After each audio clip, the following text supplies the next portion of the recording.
Hubei, China, has the longest trunk line of the Yangtze River and is rich in the culture of the Yangtze River and the Three Gorges landscape. It is also the main departure point for cruises to the Three Gorges. The Three Gorges is a magnificent canyon along the Yangtze River.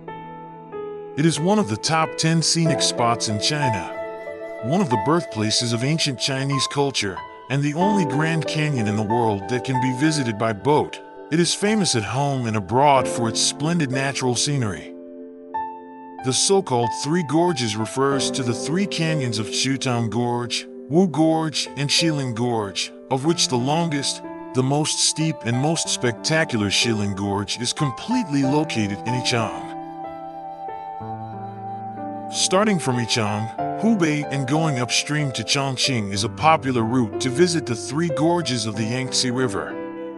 The whole journey takes about 3 to 5 days. Along the way, in addition to enjoying the magnificent canyon scenery, you can also visit the Three Gorges Project, the largest water conservancy project in the world so far, and go to the mysterious virgin forest Shennongjia to have close contact with golden monkeys. In addition, you can also go to Zigui, the hometown of Qu Yuan, to experience the authentic Chinese Dragon Boat Festival and experience the ancient Three Gorges tracker culture with trackers on the banks of the Yangtze River.